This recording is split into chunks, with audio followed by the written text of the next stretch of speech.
আসসালামু আলাইকুম এভরিওয়ান। আমার প্রিয় আপু এবং ভাইয়ারা, শ্রদ্ধেয় আঙ্কেল আন্টিরা, আপনারা সবাই কেমন আছেন? আশা করছি আল্লাহর রহমতে সবাই ভালো আছেন। আমি আবার আপনাদের সামনে হাজির হয়েছি আমার একটা ডেইলি ব্লগ নিয়ে। এই যে দেখতে পাচ্ছেন, এখানে আমার ভাইয়া দোকানের জন্য সিঙ্গারা বানাচ্ছে, তাই ভাবলাম আপনাদের সাথে আজকে সেই সিঙ্গারার রেসিপিটাই শেয়ার করি। এই দেখেন আমার ভাইয়া কত সুন্দর করে সিঙ্গারা বানাচ্ছে। দেখেন খুবই সুন্দর একটা কিউট সিঙ্গারা বানিয়েছে আমার ভাইয়া, দেখতে খুবই সুন্দর লাগছিল। এই যে এভাবে আমার ভাইয়া দেখেন অনেকগুলা সিঙ্গারা বানিয়েছে, আরো বানাবে। আর এদিকে দেখেন আমার ভাবি সিঙ্গারা ভাজতে চলে আসছে। এই যে দেখেন এক পাশে সিঙ্গারা ভাজছিল, আরেক পাশে পেঁয়াজি ভাজতেছিল।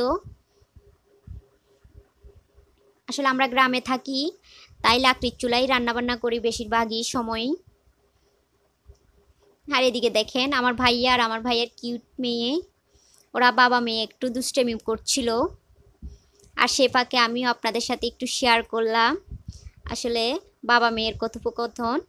আসলে আমাদের গ্রাম্য ভাষায় কথা বলছিল, সেজন্য আর আপনারা হয়তো অনেকে বুঝবেন না, তাই শেয়ার করলাম না। এই যে দেখেন এদিকে আমাদের কিউট কিউট সিঙ্গারাগুলো হয়ে গিয়েছে। দেখেন আমার তো দেখে খুবই ভালো লাগছে আর খুবই লোভ হচ্ছে কখন খাবো। দেখেন আমার তো এখনই খেতে ইচ্ছে করছে, কিন্তু কি করার, অনেক গরম ছিল। এই যে ফাইনালি দেখেন আমি সিঙ্গারা খাওয়ার জন্য বসে গিয়েছি।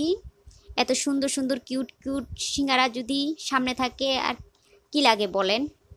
আসলে সিঙ্গারাটা অনেক মজা ছিল, অনেক সুস্বাদু ছিল। আমার ভাবির হাতে সিঙ্গারা অনেক ইয়াম্মি এবং টেস্টি ছিল।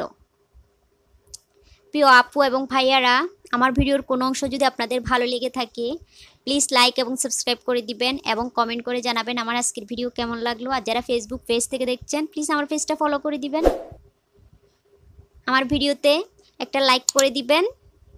আর যারা এখনও সাবস্ক্রাইব করেন নাই প্লিজ সাবস্ক্রাইব করে দিবেন। ওকে, আল্লাহ হাফেজ, আসসালামু আলাইকুম।